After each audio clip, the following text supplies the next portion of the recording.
Chair recognizes that the Lenore County Board of Education has established a quorum and calls the March 6, 2023 regular monthly board meeting to order. Chair recognizes Mr. Nick Harvey. Thank you, Mr. Chairman. Let us pray. May the words spoken in this room tonight be beneficial to the students, parents, staff, and administrators in our school system.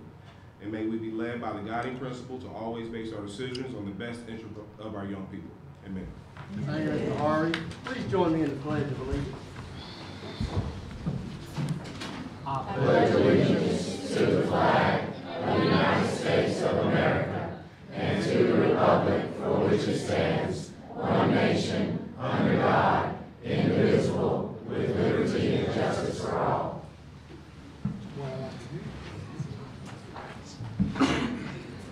Thank you. And then from my vantage point, that was outstanding. That sounded really good. Chair recognizes Mr. Brett Williams to present the agenda for tonight's meeting. Thank you, Mr. Chairman, members of the board. It is my pleasure tonight, my honor and privilege to present to you for your consideration and hopefully your approval tonight's agenda. Thank you, Mr. Williams. Is there a recommendation or motion pertaining to the agenda? So moved. Motion by Mr. Woods. Is there a second? Second.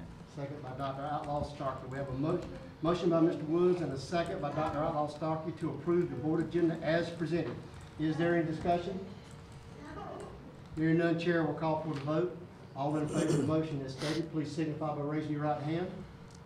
All opposed, like sign. Motion carries. The agenda is set for tonight. Okay, at this time, I would like to recognize our elected officials. I see that Mr. Preston Harris is with us tonight, our county commissioners. I'd like to welcome you. Thank you for coming. And I don't see any other elected officials. Okay, I do have a couple of comments I would like to make. You've heard some of these before, and I feel like they're important enough, I'm going to say them again. We would like to continue to thank all of the teachers, staff, and employees, regardless of job description, for the outstanding commitment, dedication, and hard work that goes into making the students of the Lenore County Public Schools successful, as well as the Lenore County Public School System itself. We want to assure all stakeholders that the Lenore County Board of Education and the administration will continue to commit to doing everything possible to provide for a safe and healthy environment for students, staff, and our community. February was Black History Month, and we will have a presentation of some of the projects our students participated in to recognize Black history. We will have a presentation of how digital learning has benefited the teachers and students of Lenore County Public Schools in teaching and learning. We will also have a presentation on the review of the federal programs for the Lenore County Public School System and the outstanding job that the federal program director and staff perform on a daily basis. March is Art and Music in Schools Month. Mr. Williams will share some information with us about that tonight. And Mr. Williams will highlight more good news about the hard work and dedication that Lenore County Public School students and staff have put forth that has resulted in numerous honors, recognitions, and accomplishments. Chair recognizes Mr. Brent Williams to present the following honors, recognitions, and accomplishments. Thank you, Mr. Chairman. As the chair noted, it is a busy month in our schools. Our teachers and students are working very, very hard. We're moving forth, continuing to move forth into the second semester at a fast and furious pace. Our students are doing very well. You'll hear tonight about the Science Olympiad 2 Saturdays ago, the regional competition in Greenville. Our students dominated at that. You'll hear tonight about last Saturday. Our students dominated in Greenville at the science fair competition for the region. I was told by the one who was in charge of it for East Carolina University and the one who was in charge of it of the state competition at NC State, both were there, and both Dr. Rouse and Dr. Tom Williams indicated that Lenore County Public Schools had more participants and in turn more winners place and go to the state level than any other school system east of I-95 in the Northeast region and the Southeast region. I was very proud of our young people for all that they've done, and you'll see that showcased tonight. Just so many wonderful, wonderful things happening for our kids now. As the chair noted, it is March is Art in Our Schools and Music in Our Schools month. This month and every month we celebrate the great things that our fine arts programs have to offer, that our fine arts teachers and students are doing and teaching and learning, and the art and the music. It's just truly amazing.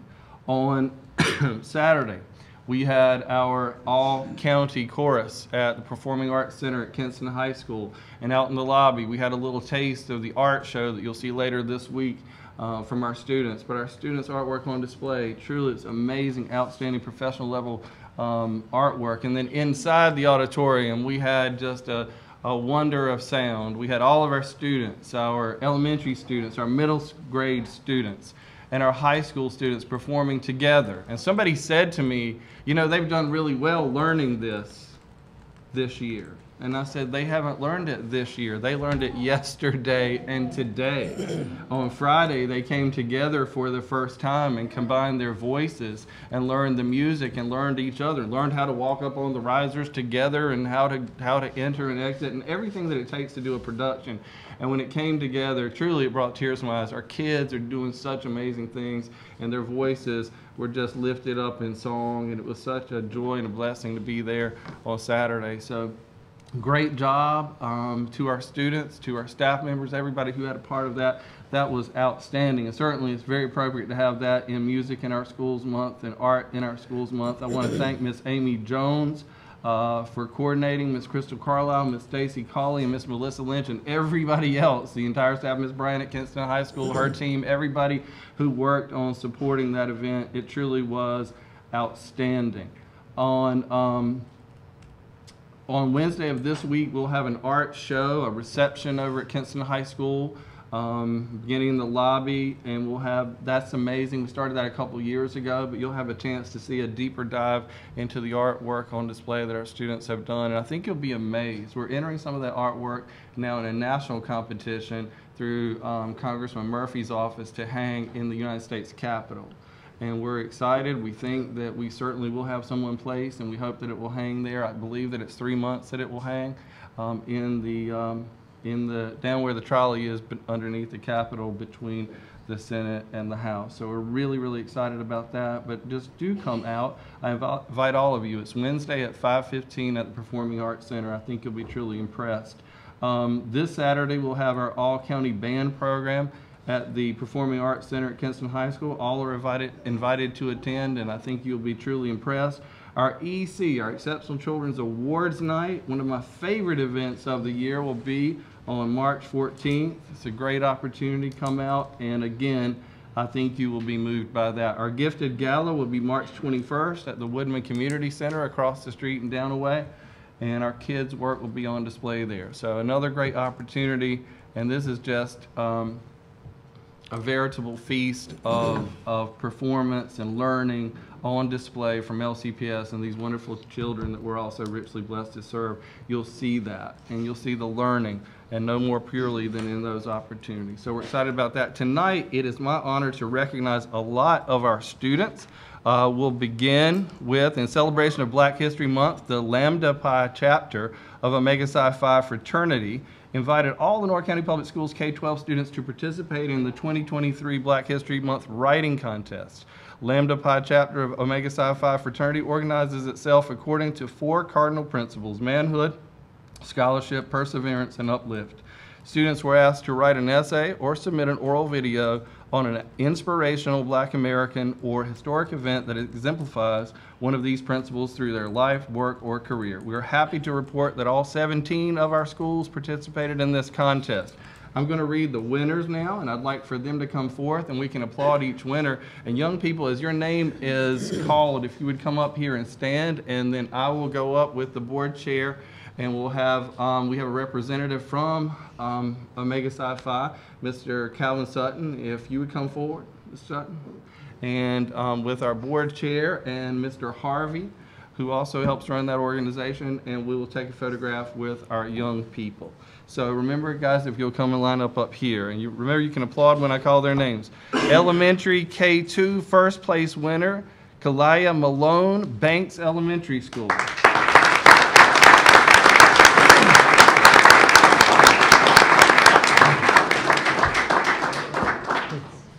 Congratulations, Kalaya. Stand right there. We're going to bring somebody to stand with you. Elementary, 3-5 first place winner, Malaysia Moore Northwest Elementary School.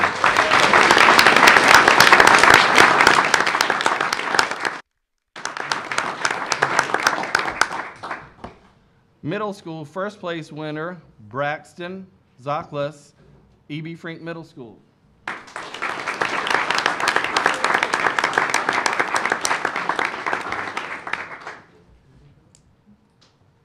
And high school first place winner, Javier Grady, Kinston High School.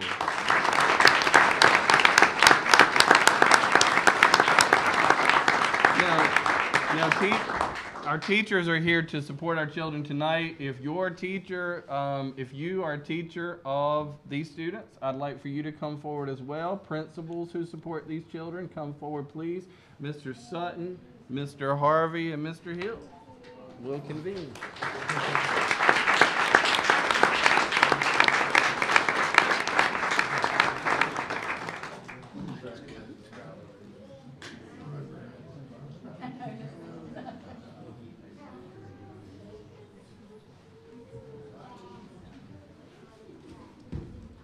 Ms. Taylor informed me that I forgot one thing. I forgot the most important thing, boys and girls. No, the learning's the most important thing. The second most important thing, there are cash prizes in these envelopes.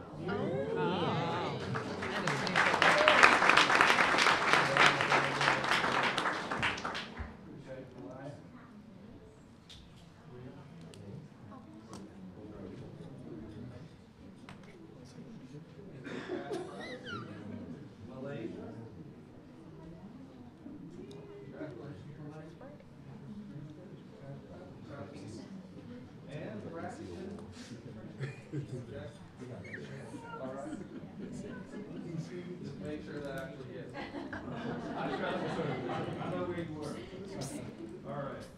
Javier Grad. Congratulations. He's ignoring me. Mr. Sutton, is there anything you'd like to say? And Mr. Darrell Dudley is up here too. Is there anything that you'd like to say on behalf of the organization? We thank you for sponsoring this organization, for sponsoring this contest for our children and incentivizing it further beyond the prizes with the cash prizes and the certificates. We appreciate that. Oh yeah, I thank you. I think you hit the nail on the head with everything you just said. We were just in a fortunate situation where we were able to offer this opportunity, especially during Black History Month. We thank not only the winners who are announced tonight, but everyone from all of our 17 district schools who participated. So thank you. Congratulations.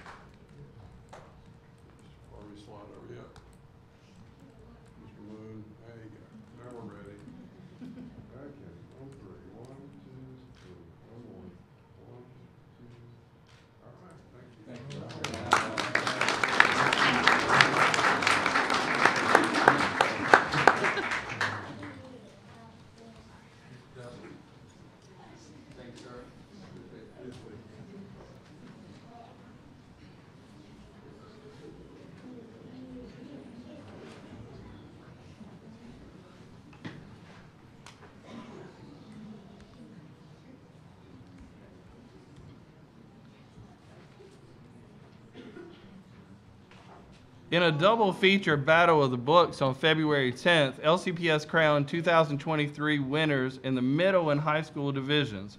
Congratulations to the team from Woodington Middle School, which brought the school its second consecutive victory. Mr. Philippi has pointed that out multiple times. He wanted to make sure that was in our script tonight. Second consecutive victory. He's very competitive. I love it.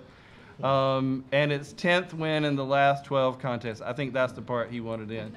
Congratulations as well to the team from Kinston High School, a team that dethroned South Lenoir High School to reign as the district champ. As county winners, both teams advanced to the regional competition in April. Members of the Woodington team are Joshua Stroud, Kaylee Taylor, Tyler Villasenor Medina, Evelyn Garcia, Cadence Thigpen, Auralia Garcia Lopez, Joanna Privilinski, Landon Lofton, Kaylee Jones, Rosalind Terrio, Samuel Hernandez, Aaliyah Brown, and coaches Missy Parrott and Jessica Montgomery. The Kinston High School team is Isaiah Williams, Talia Malone, Lily Lewin, Jasmine Reynolds, Zahara Jackson, Tyona Ormsby, Alyssa Jones, and coaches Sarah Levin and Lindsay Hartz. Let's give them a round of applause if they would come forward, please.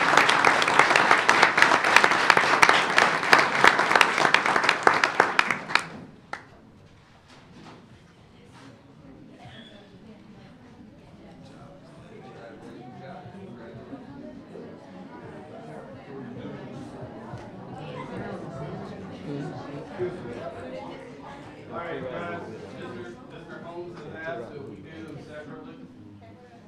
So we'll do, no, just stay with the agreement. All right, Alyssa.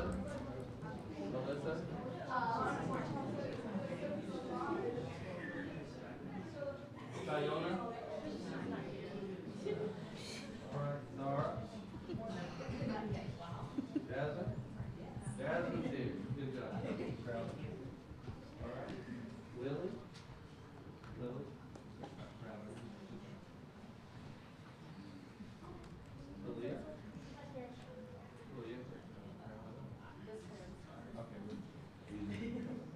Okay. All right. Isaiah. All right. Congratulations.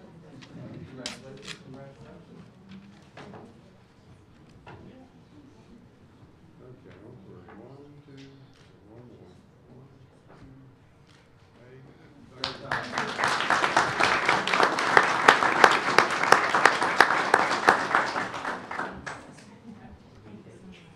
Okay, guys, come on up.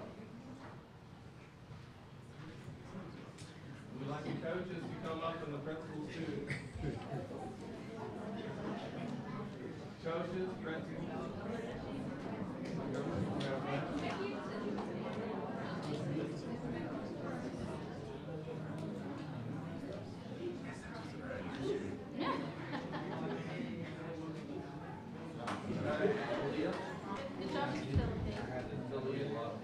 I know, you did a great job. He did, didn't he? You did a great job.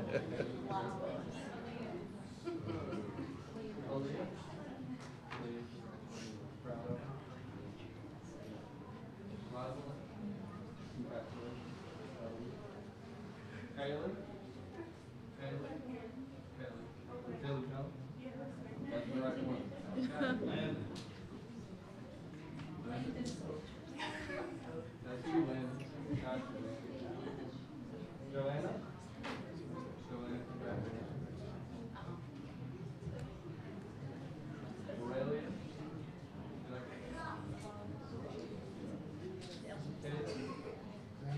Congratulations. Evelyn? Evelyn, congratulations. Tyler? Haley?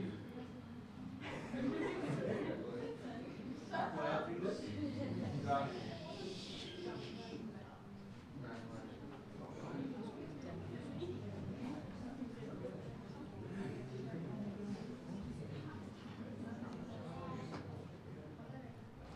Okay. You're good. All right. One, two, three. One more. Thank you.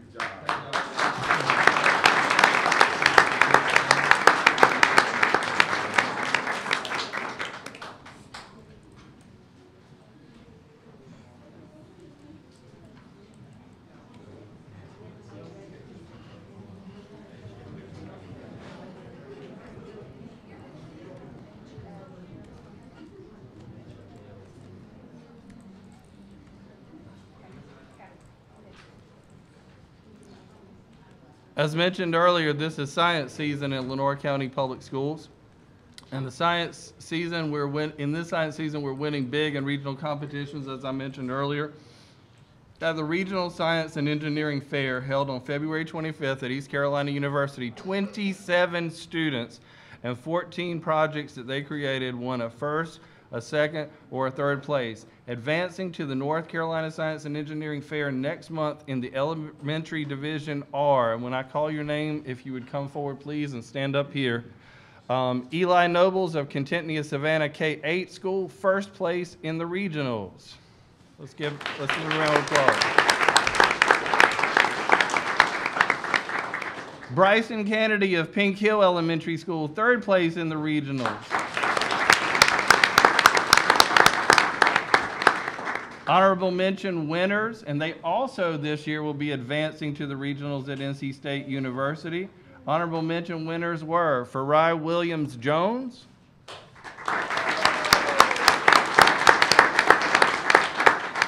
Jaylee Levy, Eleanor Flores, Isabel Small, Abigail Williams, and Ava Wade. We're going to do the elementary division, and we'll come back and do the middle and high school divisions. Now, these guys went over there, and I happened to be at the Regional Science Fair in East Carolina. I want to tell you, it's a great pleasure for me. It's always a pleasure, Superintendent, to see our kids shine.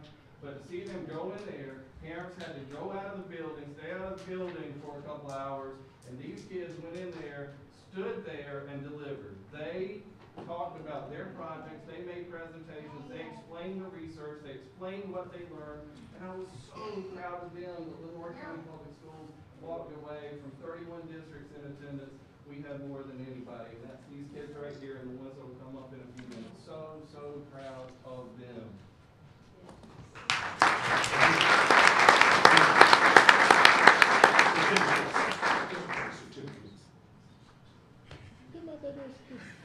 You gotta keep it straight. Eli. Hey, Bryson. Congratulations, sir. Proud of you. All right, for Ryan Williams.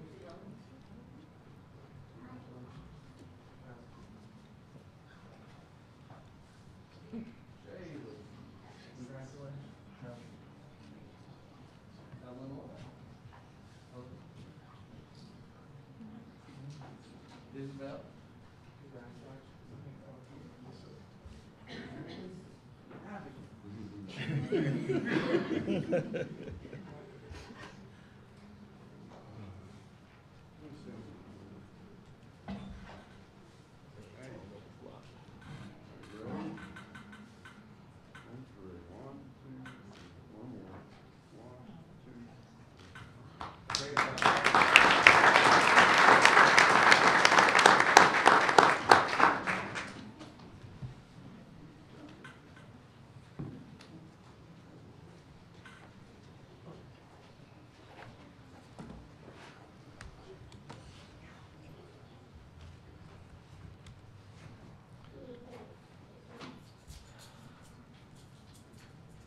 All right, advancing in the middle and high school divisions after finishing first or second in the regionals are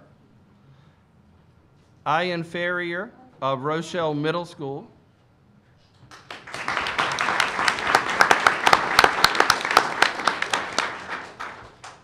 the team of Valerie Valdivia Correa, Brianna Garcia Valdivia, and Lisbeth Flores Valdivia of Whittington Middle School. Mallory Ham and Abigail Smith of E.B. Frink Middle School.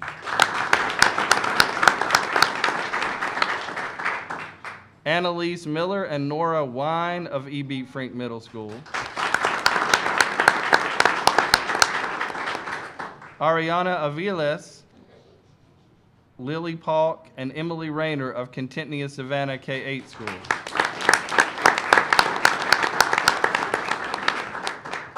Maricela DeCastro, Julian Adams, Clarissa Torres, and Antoine Sutton of Lenore County Learning Academy.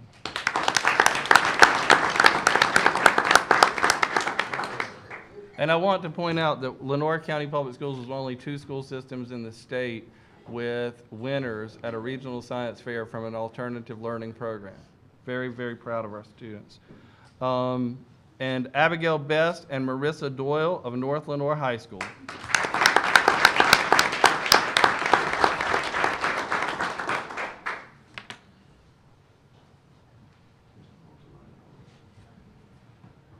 We get 2 runs.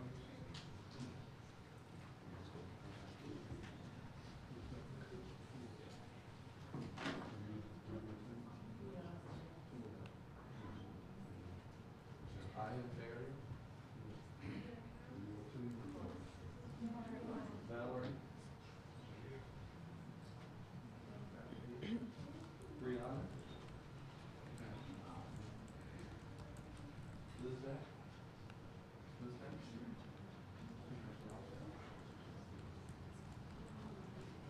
Mallory.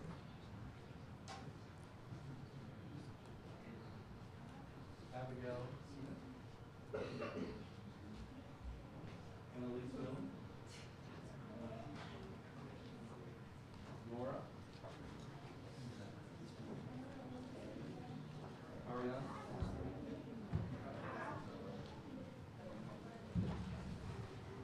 Lily.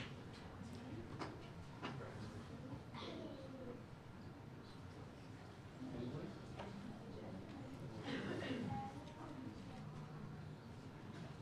Maricel. Maricel. Julie. Larissa. Antoine. Abigail Best.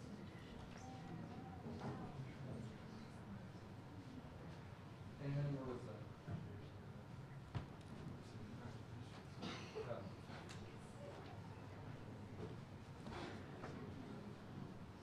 Okay, you ready?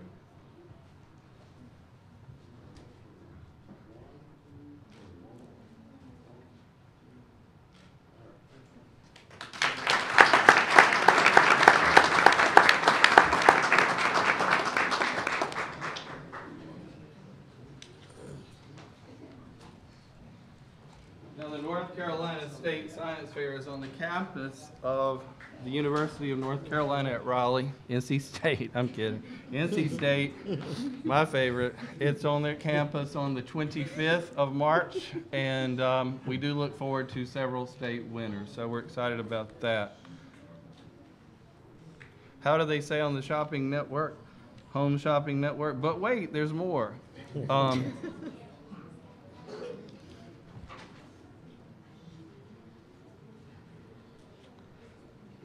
In the same category for middle and high school competitors, Abigail Best and Marissa Doyle finished first, and Maricela DeCastro, Julian Adams, and Antoine Sutton finished second.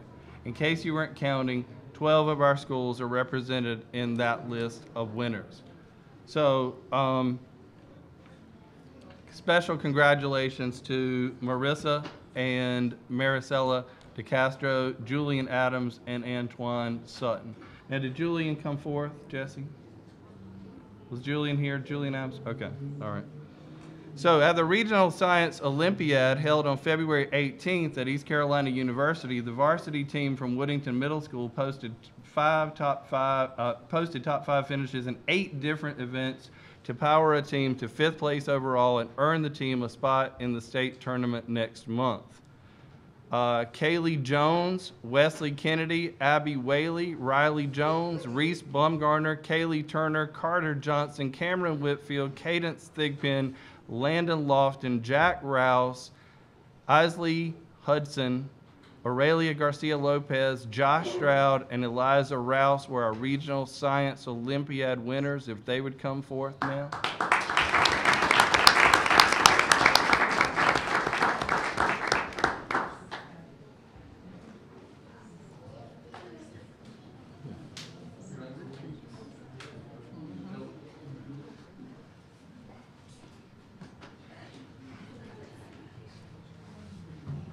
Olympiad advisor.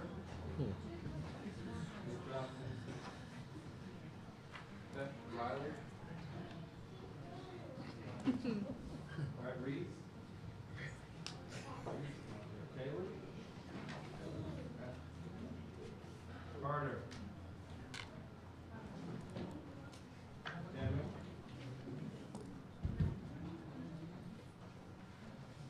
Wesley.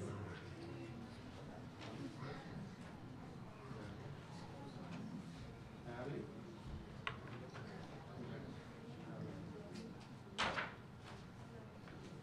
Eliza. Josh.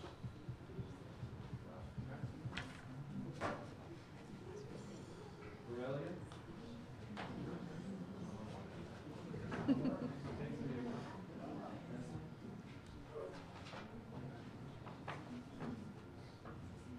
Scott. Landon. Cadence.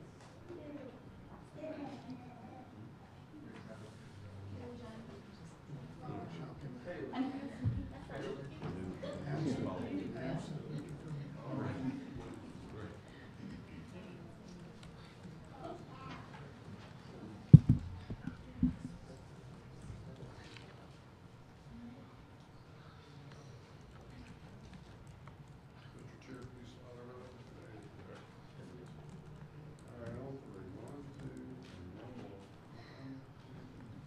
There you go.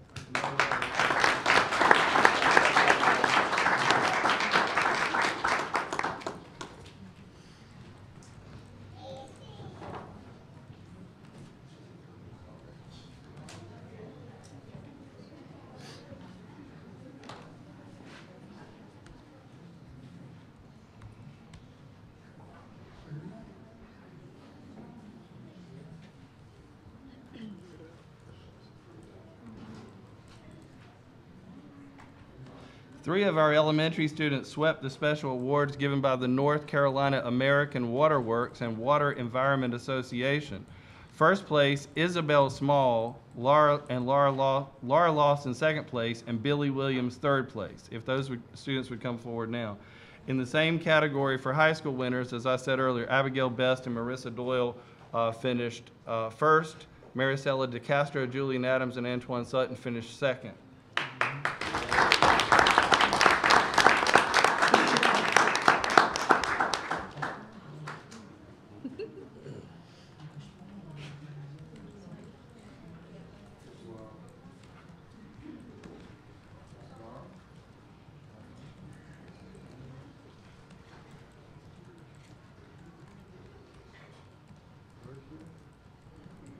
One, two, three, one more. One, two, there you go.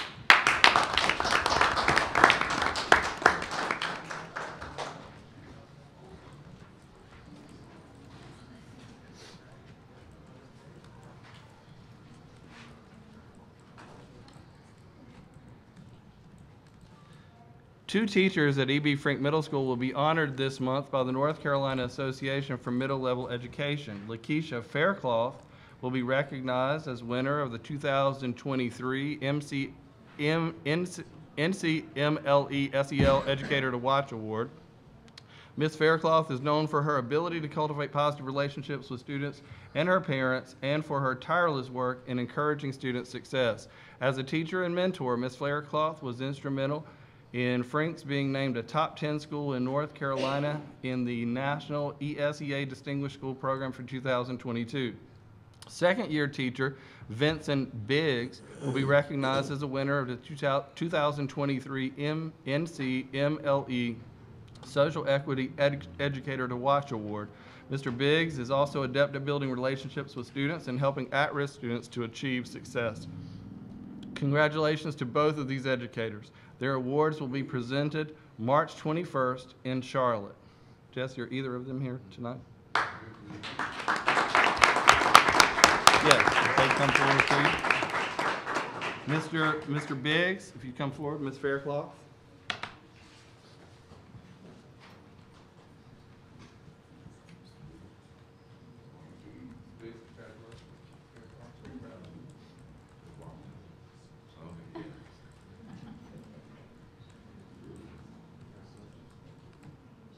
Mr. Biggs or Ms. Faircloth, will either share with folks what these awards mean to you? It's just an honor. I just thank God for just allowing Mr. Moon, Ms. Carlisle to even see me, you know what I mean? I'm just very awesome and grateful. I love my babies, that's them right there. Building relationships is important. I like to build those relationships with my kids so they can know they can come to me anytime, good, bad, and different. Thankful. I'm honored to see you receiving this award as much as well. This is just a good example of the golden rule still works. And I govern myself and my experiences in my classroom by that. You do unto others as you want them to do unto you. So it doesn't matter what situation my students face, what trauma they may face, what they may experience, I give them that safe and fair chance at being successful in learning in my classroom. So this shows that the hard work and all of the countless nights, lesson planning and things, and that it's really going to the work. So I'm grateful for that. We thank you both.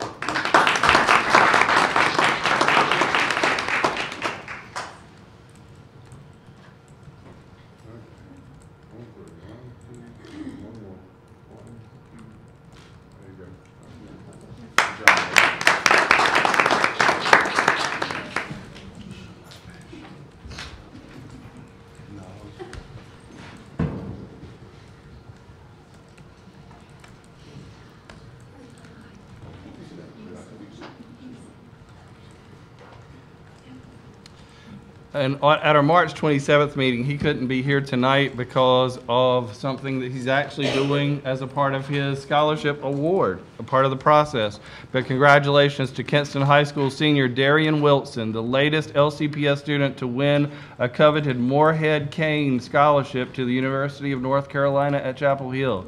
In competition for the nation's oldest merit scholarships, only 3% of applicants are chosen. Darian is the third student from our district to win a Moorhead Kane since 2017, an honor equally shared among North Lenoir and South Lenoir and Kinston High School students. So proud of them, Mr. Chairman. That concludes my report. Okay.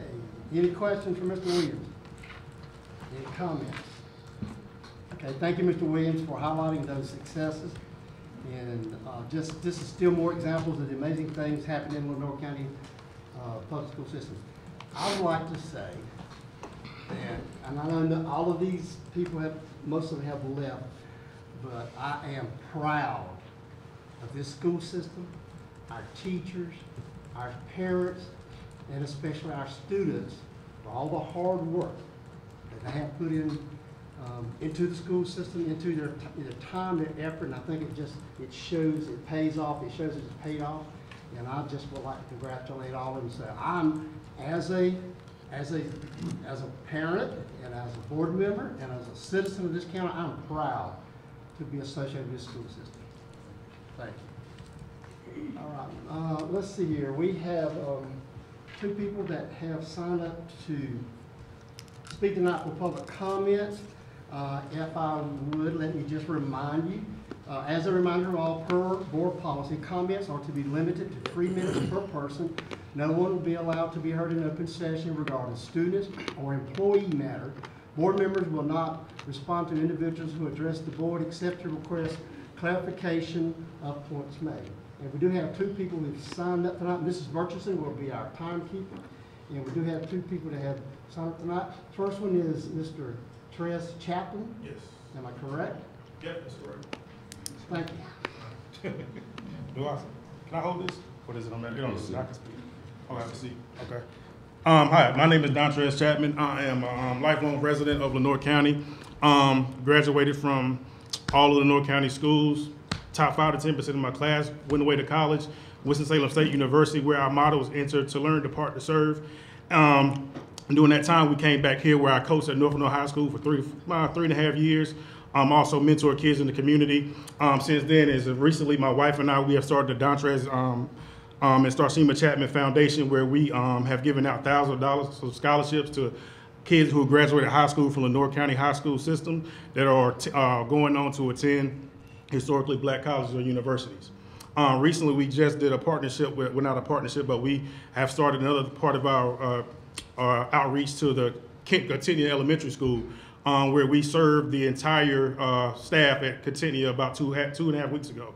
Because we see the importance of giving back to the people who give back to people so much that are rarely recognized on the large scale. So that's something we wanted to do. In doing that, both of our kids attend Lenoir County schools, we really like Lenoir County schools, but sometimes we have challenges with the things that go on at Lenoir County schools. And we are a family of solutions. We want to do everything in our power to find solutions for every child in this community. That's why we do what we do. We give our time, our energy, and our money. Things that most people won't take the time to do, we do them. You may have not even known that we gave $1,000 scholarships because we don't publicly do it for that. We do it because we want kids to have the opportunity, if they choose to go into college, to not let finances be a burden on that decision.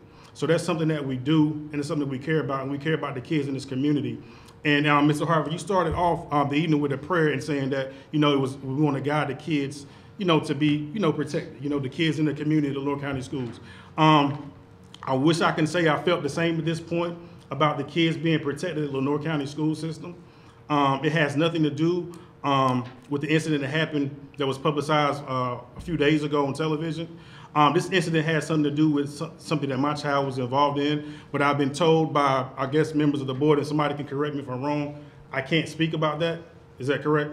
Okay. So I can't speak about the fact that something happened to my daughter at the school system. But I do have a question, and I don't know if you guys can answer it now while we're here. Like I say, I've only wanted solutions. I don't like being in the spotlight. I can handle the spotlight. I don't like to be in the spotlight, but I only want solutions. I only want answers.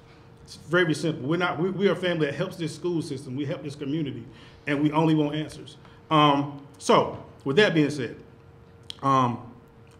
if anybody can answer, I would love it. If you can't, please get back with me. It's just something I've been thinking about. I have talked with many people at different school systems across the county. I worked at Forsyth County School System for a bit, me and my wife.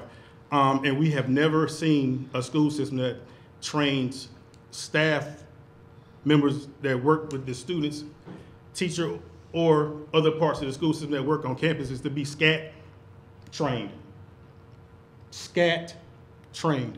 You guys are looking puzzled because you never heard of it. Mr. Chapman, you've Yes. reached the end of your time. Okay, I think my wife is, can she concede her minutes to me? Well, Ms. Star Chapman has also signed up to speak, so. Okay, thank you. So SCAT training. Nobody at this table looks like you guys ever heard of it.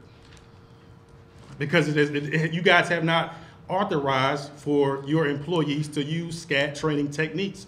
SCAT training techniques are something that probably these gentlemen have heard of. SCAT and tactical training that law enforcement use. The question I have for you today is, why are we turning a blind eye to people that are under you guys' umbrella to allow SCAT training to occur? It's hard for me to speak because I can't say certain things that I want to be respectful of the forum. But if people are using SCAT training that have not been authorized, and you guys have basically, by your looks, and I could be wrong, you have not authorized any staff member to use SCAT training on a student. SCAT training was used on the student. That means you put your hands on a child. That means you put your hand on our child. That means you did not protect our child after the fact that it was known that these techniques were used. These are not my words. These are the words of the person who did this thing to my child. I only want answers. Sometimes when people just stay out of the way and be very respectful and allow people to do things the right way, because I'm all about accountability. And speaking of accountability, I want to say I made a post on Facebook that I said the school board that would consider you guys that knew about this, I apologize. I did not mean you guys. I erroneously put that up there. I meant the central office knew about this incident. You guys have had no idea about this incident, I'm assuming, until that was posted on Facebook and your colleagues communicated with you about it. So I take accountability in what I do. I'm only asking, we're only asking, my daughter is only asking, take accountability for what you didn't do. Because it don't make sense. It don't make sense. And I get emotional about it because we do so much. And when something happens, we only want to be heard. My daughter's voice ain't mattered to nobody in here for 7 days. That nobody cared what she had to say that somebody did to her. But only because it wasn't captured on video of the actual incident. Where there is smoke, there is fire. Fire doesn't spontaneously combust. We just heard from the science community. Fire does not spontaneously combust. Impossible, it does not happen. Things happened. So I would encourage you, implore you, anticipatory guide you to look further into this because we are. I don't want problems. I'm only want solutions. I have a lot of people that I know. I have a lot of resources that I use. I only want the best for the community. But if the people who are in charge of the kids in this community don't want the best for the kids and want to protect their friends and their colleagues, so be it. Mr. Chapman. Thank you. Thank you for your time. Thank you, Mr. Chapman.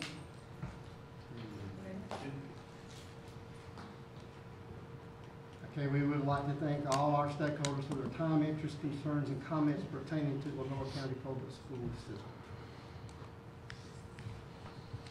All right, we will now move to the presentation portion of the agenda. Chair recognizes Mrs. Melissa Lynch to present an overview of district learning in the Lenore County Public School System.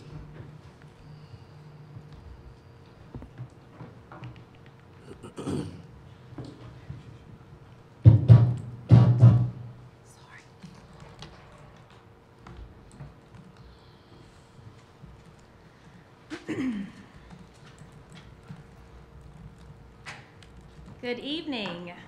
Good evening, Mr. Chairman, school board members, Superintendent Williams, and others. Thank you for the opportunity to present an overview of digital learning in Lenore County Public Schools.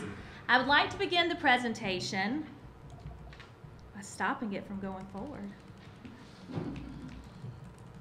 I would like to begin the presentation tonight with a short promotional video that was created earlier this year to highlight our digital learning initiative. In this video, I, along with digital learning specialist Kristen Stroud from LaGrange Elementary, explore the key pieces of our digital initiative that have proven successful.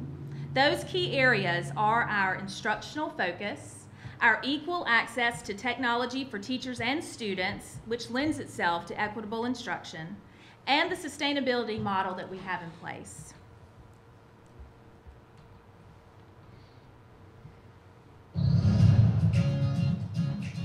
Lenore County Public Schools has been involved in digital learning longer and in a more substantial way than others in the state. We hold true to our three main focus points of the initiative, which is our instructional focus, our attention to equity and equal access, and also our model for sustainability. Our focus on equal access, which lends to equitable instruction, is also essential. Each of our students in grades kindergarten through 12th grade have an iPad for use at school and for use at home. Additionally, all of our teachers have an iPad and also a MacBook, which is also used at school and at home for instructional needs. We do, of course, use technology, but instruction is the focus. This is an instructional initiative and not a technology initiative. Intentional decisions were made in the beginning to ensure that this initiative would be strong and successful. For example, each of our 17 schools has a dedicated digital learning specialist housed in the school. This is a master teacher that is there to support teachers with professional learning and also to help with integration of technology into their lessons. One of the most essential roles that we have as a digital learning specialist is working with our teachers and their students. As lead teachers ourselves, we know exactly what our students need to be successful. We know that they need standard-driven instruction that's engaging and purposeful for them. We work with each of our teachers to ensure that they know how to also implement this digital learning. Yours is a really fascinating career. We work with them through a coaching model, whether it be one-on-one or small groups, or at a school level through professional development. This is truly a digital learning initiative that encompasses every school, every grade, every student, every day. At this point, we're only bound by our imagination. We're proud of Lenore County Public Schools and the work we're doing with digital learning. That would have been even better if we'd had someone other than myself on that video tonight. But as you heard in the video, and saw through multiple examples in the video, our initiative has an instructional focus. Our digital learning specialists play an essential role in providing support for teaching and learning, and the group of master teachers that we call digital learning specialists are trusted and respected within their buildings and within our district. They provide leadership for digital learning in their schools, and they support all aspects of instruction. This key role truly sets us apart from others in the state by allowing us to have direct instructional support in each of our schools. Mastery of content, student growth, and engagement are key learning outcomes we look for in our classrooms. Our technology tools allow for students to learn and show understanding through a more creative process and give students an opportunity to learn anywhere at any time. In this photo, you see a 3rd grade student from Banks Elementary School who is learning area, and they're learning this through paper and pencil. They're learning this using their iPad, but they're also learning it with a snack of Cheez-Its.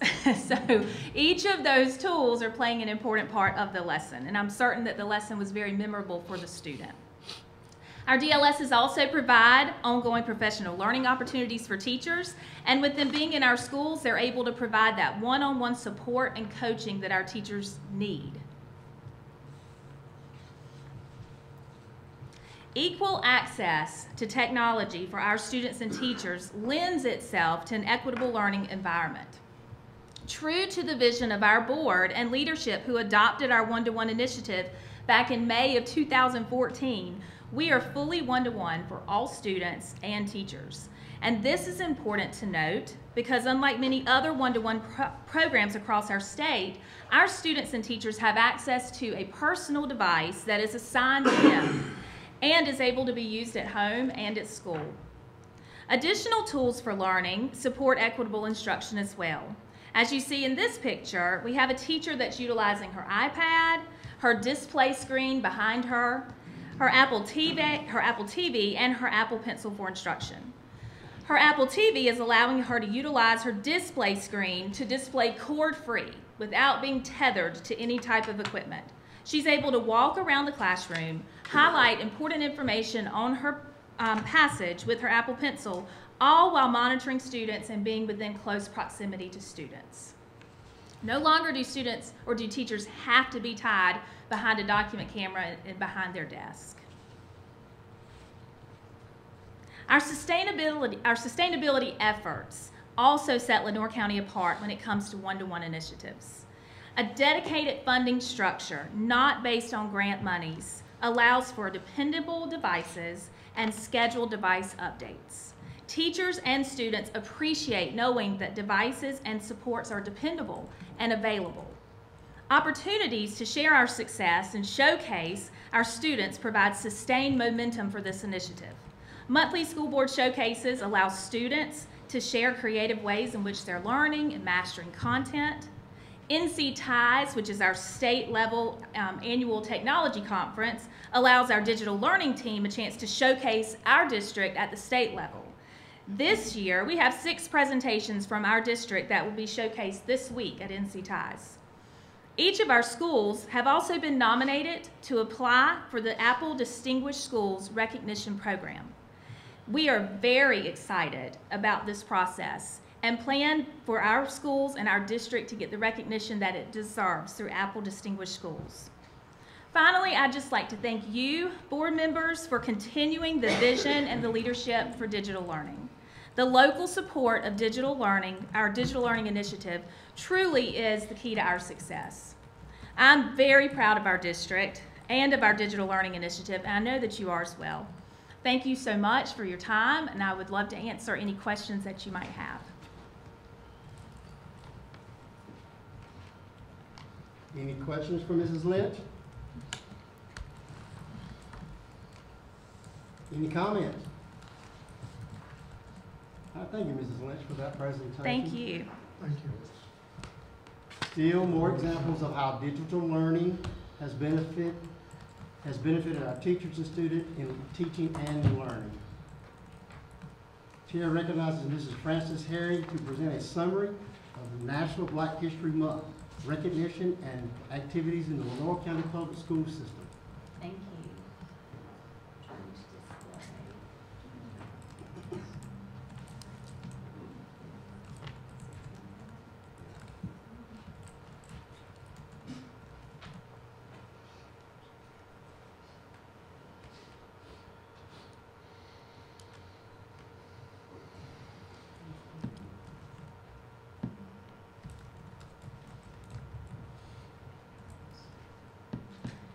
Thank you, Mr. Chairman, and good evening, board members.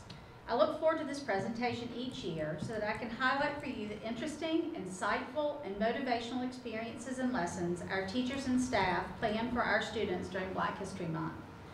We asked every school to share with us how they were celebrating and recognizing Black History Month this year, and there were so many amazing lessons and projects submitted.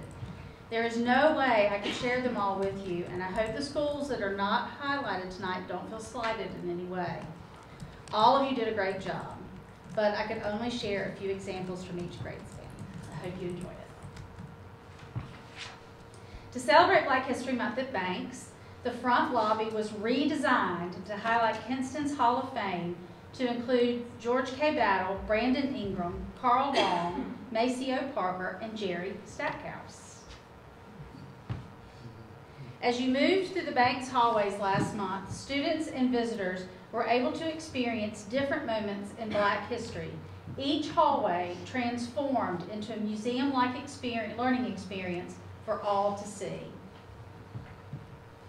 Northeast Elementary hosted a Black History Spirit Week that included dressing as famous African American role models, past or present, representing your favorite historically Black college or university or sorority or fraternity, and celebrating by wearing kente cloth one day. They hosted a coloring, writing, poetry, and singing contest, and a parent night where students could showcase what they had learned all month with their families. Here are Northeast staff celebrating the HBCU Divine Nine Day.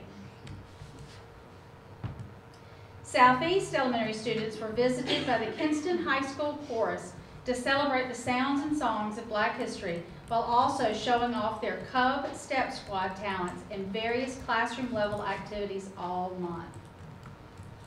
Continuous Savannah K-8 School also celebrated with the Black History Month Spirit Week that included representing your favorite HBCU, Jackie Robinson Day, and a day celebrating the first African-American president, Barack Obama, and first female African-American vice president, Kamala Harris.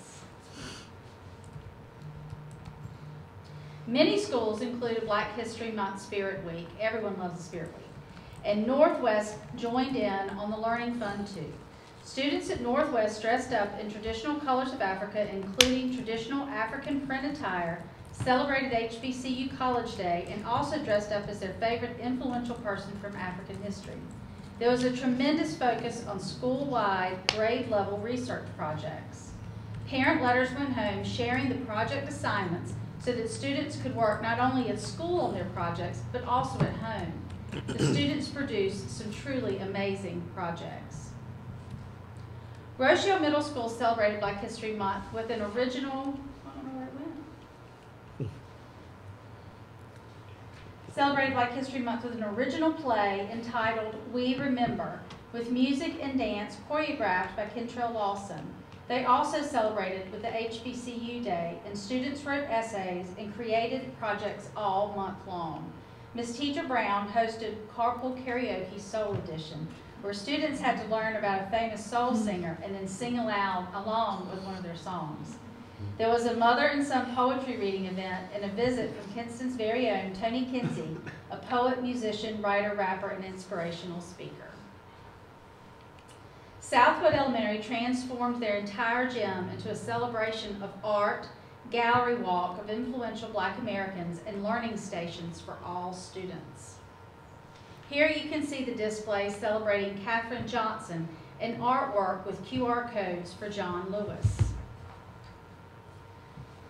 This was always one of my favorite projects to do as a teacher. Frank created body biographies of famous African Americans and displayed them for all to learn and read about. As you enter the front lobby of Lenoir County Learning Academy, you are greeted by this great message. And finally, for tonight's presentation, I love how Kinston High School's Student Government Association sponsored the celebrations and recognitions for Black History Month. The students were vested and engaged in the activities, and as we learned earlier, had the winner of the Black History Month essay contest hosted by the Omega Psi Phi fraternity. Mr. Chairman, this concludes my presentation, and I'll be happy to answer any questions if there are any. Thank you.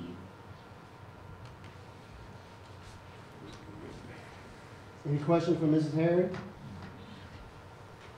Any comments?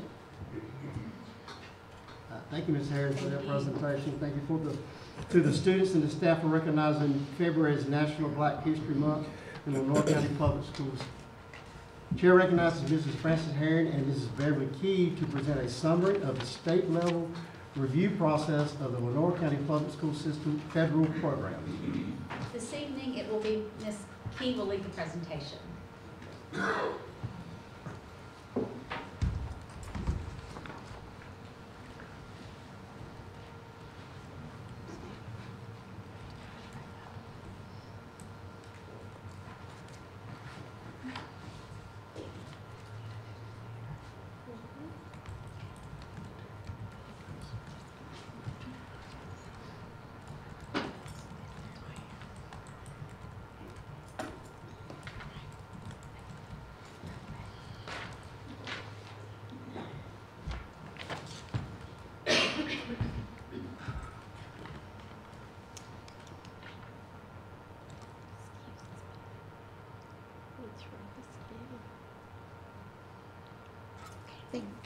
Good evening. Good evening.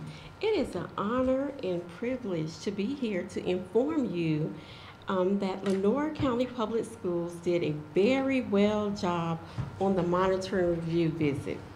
DPI was impressed with the many projects and innovative strategies that the district had in place. Now I'm going to share with you the feedback from the review.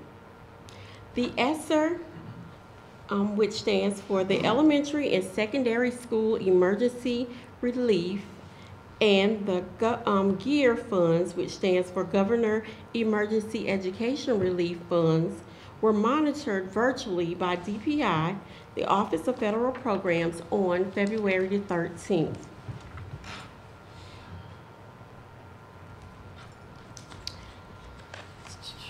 "17 programs were reviewed. Each program report code, which is PRC, represents a different program. In preparation for this monitoring visit, our central service staff gathered artifacts, numerous artifacts, to show that we were carrying out the activities as outlined in the applications.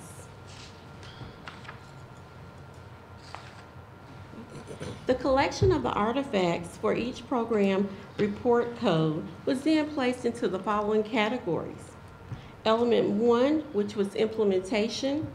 They wanted to know what we were doing, they wanted to know if we were doing what we said we were doing in the application and how.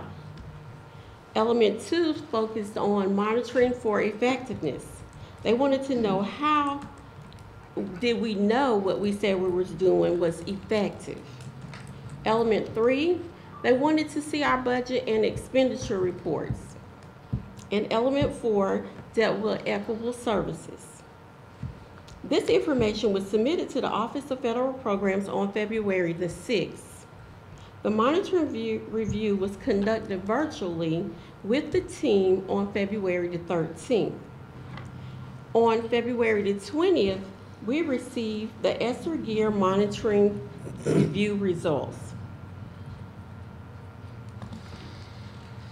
In conclusion, our results stated that Lenore County Public School is in compliance with the programmatic reviews requirement identified for this review. The district is to be commended for its ongoing efforts to meet the needs of all children during this challenging time.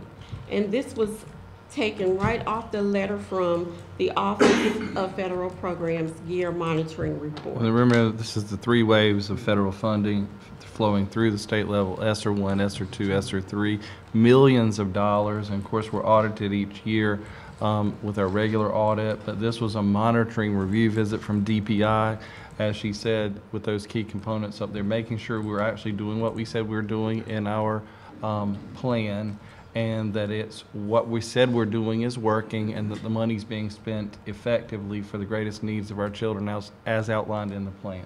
So Ms. Key and her team did a good job of that. So thank you, Ms. Key. Thank you to all the other stakeholders who contributed to this process. And it was a small army of people gathering documents, hundreds and hundreds of pages of documents, and submitting them.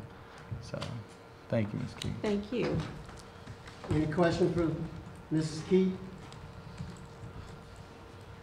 All right, any comments? All right, thank you, Mrs. Key, for your presentation. Congratulations to Mrs. Key and the Federal Program Department for an outstanding monitoring report. Thank you. Yet another example of the outstanding job that Lenore County Public School System staff and employees perform on a daily basis. Thank you. Chair recognizes Mrs. Stacy Colley to present an overview of the Lenore County Public School System language essentials for teachers of reading and spelling implementation update. Thank Now you. can take the course.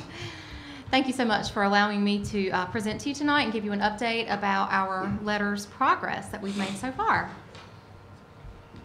So thank you for the reminder, Mr. Hill, that LETTERS does stand for Language Essentials for Teachers of Reading and Spelling, and that is the program that we use to teach the science of reading, which is really just the body of research that has been collected over many, many years that tells us how children learn to read. So why the science of reading? Just as a reminder, Senate Bill 387 was passed in 2021 that stated that the science of reading would be instruction that teachers would have on evidence-based reading practices that address the acquisition of language, phonological and phonemic awareness, phonics and spelling, fluency, vocabulary, oral language, and comprehension. And this was mandated by law for NC pre-K and regular ed classroom teachers, English language teachers, and EC teachers. So the group that I mentioned receives this training, but Lenore County Public Schools decided to also invest in other teachers that support our students, such as our encore teachers, some of our specified self-contained EC teachers, our assistant principals, and our digital learning specialists.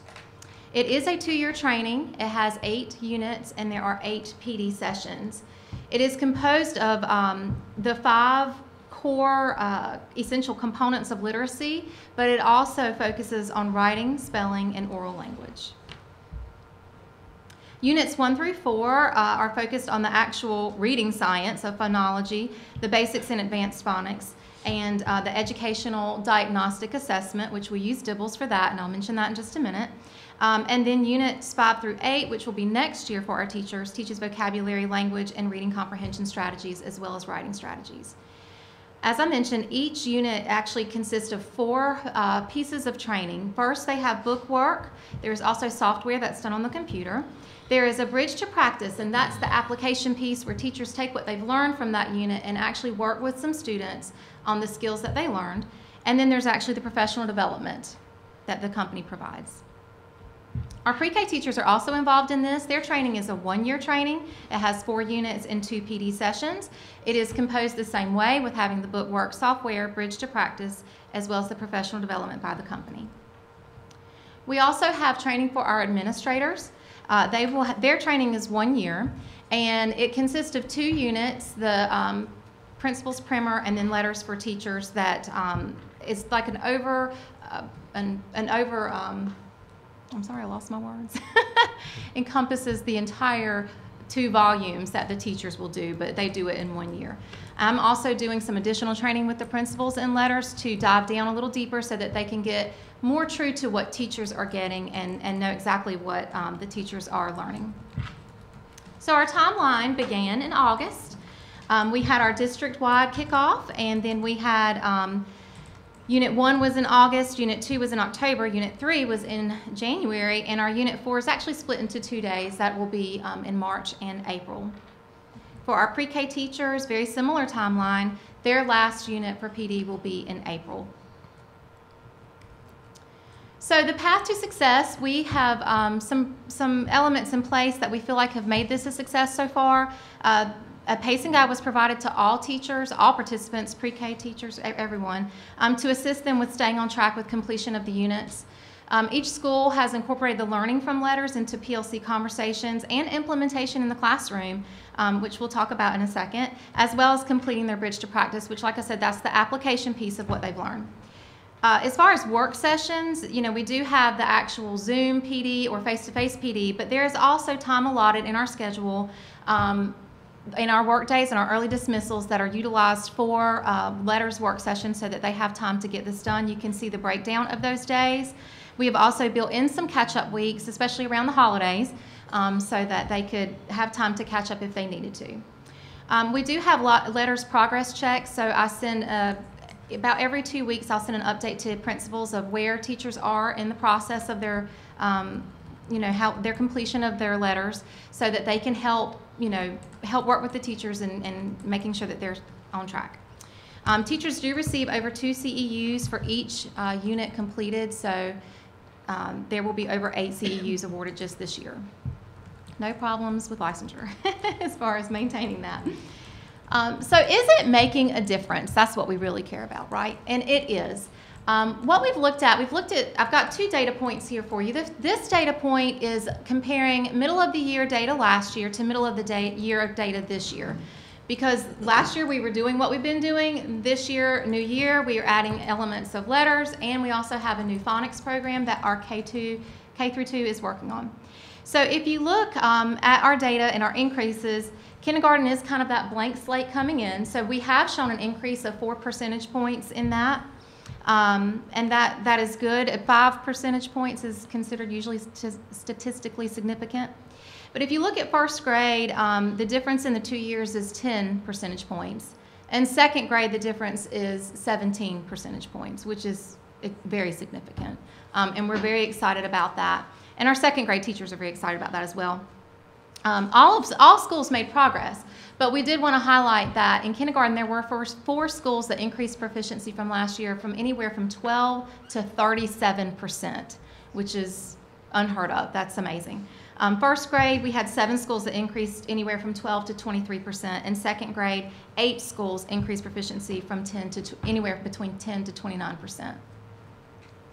The other schools grew as well, but that was very statistically significant. I wanted to mention those. Comparing BOY to MOY this year, with kindergarten, we had a 35% increase. First grade, 10% increase, and second grade, 4% increase. So we're very proud that we are seeing excellent progress, and we can attribute it to several things, but one thing definitely is our new phonics program, which according to the latest ed report has a perfect score in every category. So we feel good about what we selected for our phonics program. And also our teachers are utilizing what they have learned in their letters training, and our DIBELS, we were just commended 2 weeks ago from DPI that we are expected to progress monitor students, and that's taught in letters too about progress monitoring students and the importance of it. And so our rate for progress monitoring our students who are well below where they need to be was 100%. And our rate for our students who were at risk was 99%, which DPI told us was unheard of. And they're very proud of us, and they wanted to commend us for that. So that hard work can be attributed to our teachers and our curriculum specialists and principals.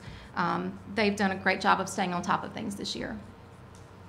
I did want to give you some feedback from our teachers, the ones who are implementing this and going through this. I'm going to read a few of these because I just feel like they're very impactful, and for it to come from a teacher means the world to me. So, as an elementary school educator, the letters professional training has supported me to understand thoroughly the needs of my students as early readers and to identify my assets as a teacher to work with them in a productive and targeted manner on the literacy and language skills. The training incorporates practice in the classroom, methodologies and exercises that are critical for the scholar's development. I have made letters part of my daily planning and practice for ELA. My scholars not only learn, but fully enjoy it. So far, it has been a productive and enriching experience in my classroom. That's from a second grade teacher. The picture to the left is a teacher at Northwest who they had the PD in January, and she went back that very week and started implementing some of the practices that she learned from the PD using stretchy strings for phoneme segmentation. A kindergarten teacher commented, "Letters is some of the best professional development that I've completed for literacy instruction in the past 8 years. Although it is a huge time commitment, I've been able to apply the knowledge and practices shown in the modules in my classroom almost immediately. The no-frills, explicit approach to teaching reading makes sense and shows results, making the task less daunting and actually enjoyable for all stakeholders. And a fourth grade teacher, because, you know, they're older, a lot of kids have already gotten the foundation by then, but they see the relevance in this as well. Letters is very helpful in diagnosing students' reading difficulties. I can see where my bridge to practice students need help and how to actually help them. A lot of times as teachers, we see the need. It's having the knowledge and to be able to help the children. I'll just read a couple of these. Letters is strategically aligned and the content is delivered in a way that is easy for us to understand. Everything is consecutive and really helps us identify our students' literacy needs. And I'll just read one more. Letters has deepened my understanding of language and literacy. I have enjoyed learning how the brain works and how I can help identify reading issues quickly and efficiently. I feel this training is having a positive impact in my classroom as it is giving me the tools necessary to become a better ELA teacher. I've been through the training myself, and I do want to attest to the fact that in the software there is a tremendous amount of modeling. It really teaches teachers the strategies. It's not just, oh, you can do this. It's this is how you do it, and this is how you do it with kids. So it has proved to so far be a very beneficial and impactful professional development. I'll leave that up there because if you wanted to read some of the others. But do you have any questions about letters or implementation? I have one. Is this a standalone program, or is there another section of the program that comes once the first 2 years are completed?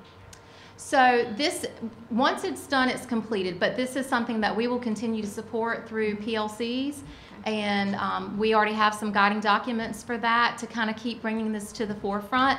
And as far as, you know, teachers obviously can incorporate these strategies in their lesson plans, and as I mentioned earlier, I'm working with principals to do a deeper dive into the training than what Letters, you know, does for them, so that they can know what that phoneme segmentation is and know why we do it, so that they can support their teachers.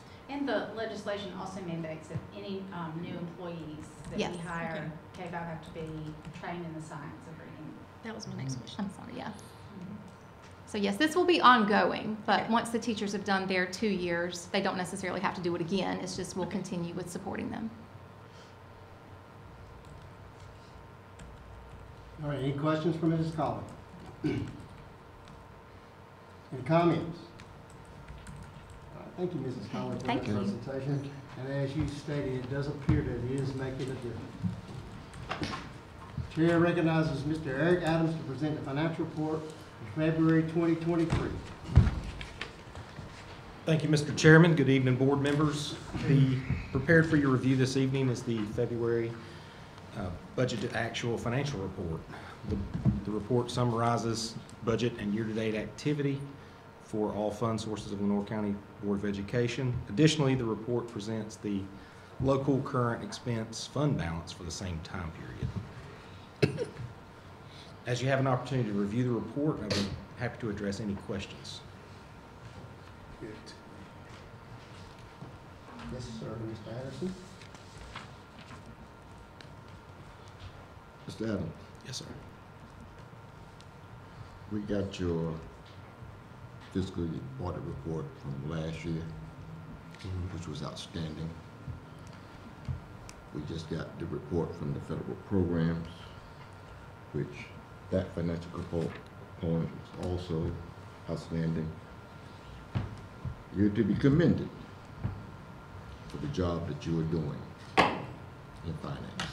Well, I appreciate that. Thank you very much. But you're still on my list.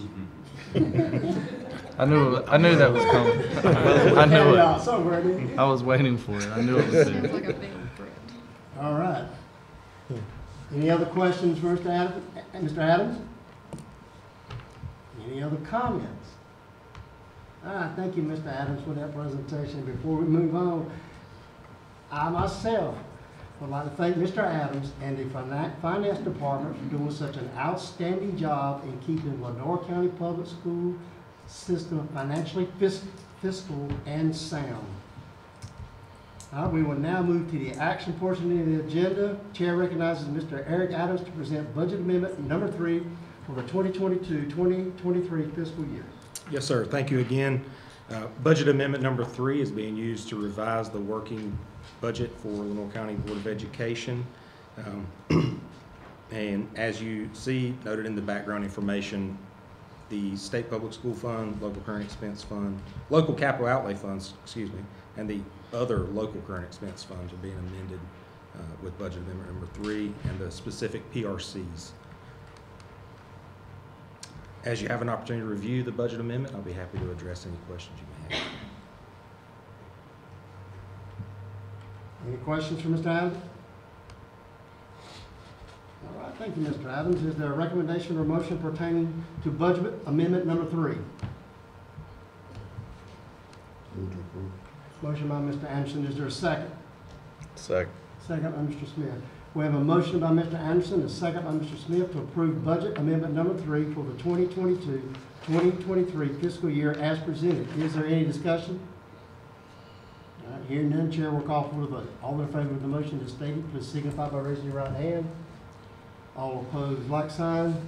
Motion carries. Thank you again, Mr. Anderson. Thank you. Adams. Chair recognizes Mr. Brett Williams to present the North Carolina School Board Association policies to lead the school's policy revisions. Thank you, Mr. Chairman. At the last meeting, these policies were presented. Policy change proposals were presented for your review and consideration, and we're bringing them back this month for action. For consideration for action, and these are in response to recent legislation and recommendations by the North Carolina School Boards Association policy revisions team.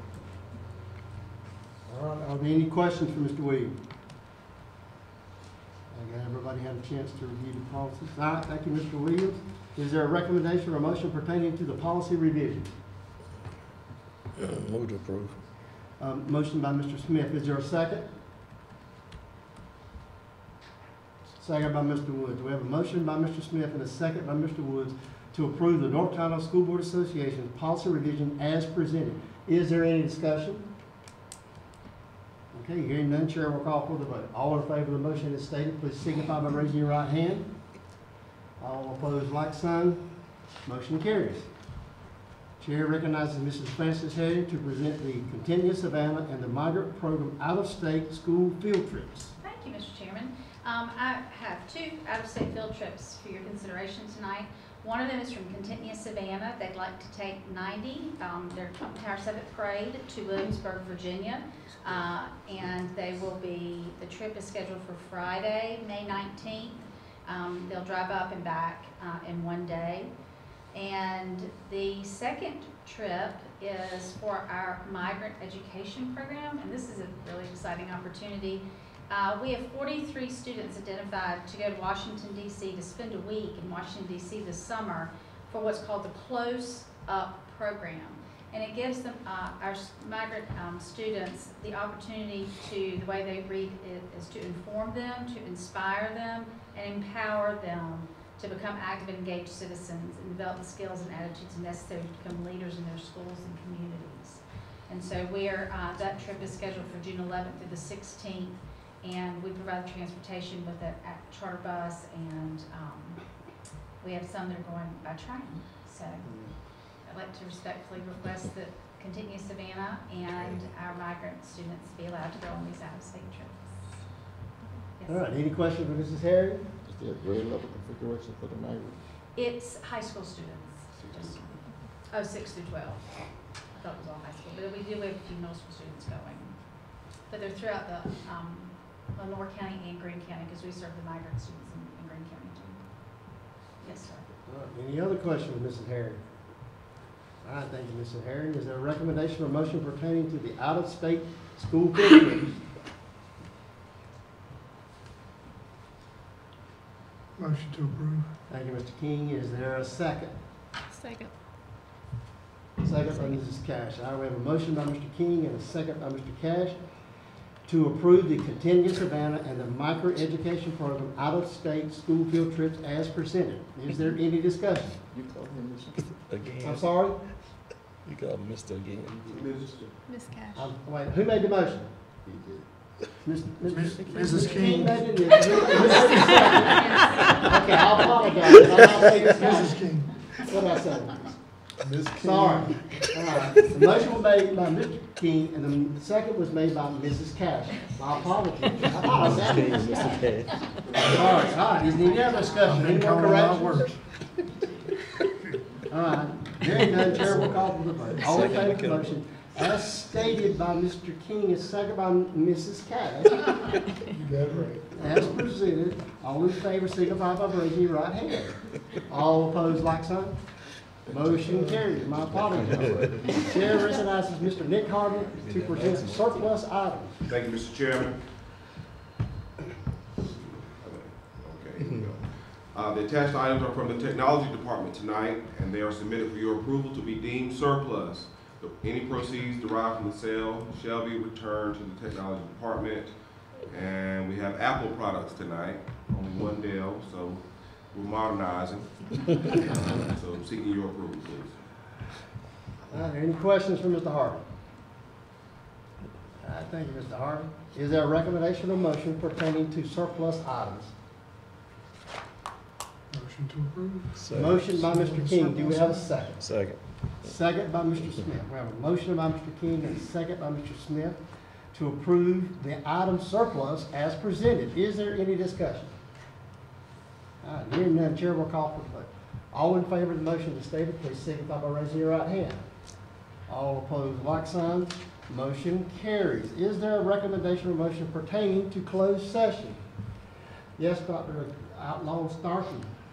Submit for you. Mr. Chair, I move that the Lenore County Board of Education enter into closed session under North Carolina General Statute 143-318.11 to prevent the disclosure of confidential personnel files, to consult with the board's attorney in order to preserve the attorney-client privilege, and to consider matters relating to initial employment of an individual employee. We have a motion by Dr. Outlaw Starkey. Is there a second? Second. Second by Mr. Anderson. We have a motion by Dr. Outlaw Starkey and a second by Mr. Anderson to move to closed session. Is there any discussion? Hearing none, Chair will call for the vote. All in favor of the motion as stated, please signify by raising your right hand. All opposed, like sign. Motion carries. We are now in closed session. We're good. Okay, Chair recognizes the Lenore County Board of Education is back in open session. Is there a recommendation or motion pertaining to the closed session? Mr. Chairman. Yes, Mr. Anderson. Mr. Chairman, I move to amend the motion to enter closed session to include confidential student information. Got a motion by Mr. Anderson and a second. Second. Second. Who was first? Dr. Outlaw? I'm always quick to draw. You want to flip one? I'm always. Dr. Outlaw Starkey. All right, so we have a motion by Mr. Anderson and a second by Dr. Outlaw Starkey to include confidential student information. Correct, Carol? She's giving her the motion. Sorry. You're good. Okay, motion to amend the closed session. Motion. To include discussion of confidential student To include student? confidential student matters. Okay. Got a motion and a second. Is there any discussion? Hearing none, Chair will call for the vote. All in favor of the motion as stated, please signify by raising your right hand. All opposed, like sign. Motion carries. Now, is there a recommendation or motion pertaining to the personnel recommendation? Move to approve the personnel report with addendum. Motion by Mr. Smith. Is there a second? Second by Mr. Woods. Mr. Chairman, I would like to recuse myself from this vote due to familiar relationship. Okay. Thank you, Mrs. Cash. So we have a motion by Mr. Smith and a second by Mr. Woods to approve the monthly personnel report with the addendum as presented. Any discussion? Hearing none, Chair will call for the vote. All in favor of the motion as stated, please signify by raising your right hand. All opposed, like sign. Motion carries. With no further business to come before this board, is there a recommendation or motion pertaining to adjournment? So moved. We got a motion by Mr. Anderson. Is your second? Second. Second by Mr. Smith. Have a motion by Mr. Anderson, and a second by Mr. Smith to adjourn the March 6, 2023 regular monthly board meeting. Any discussion? Hearing none, Chair will call for the vote. All in favor of the motion as stated, please signify by raising your right hand. All opposed, like sign. Motion carried. Meeting is adjourned. Please stay safe. Thank you.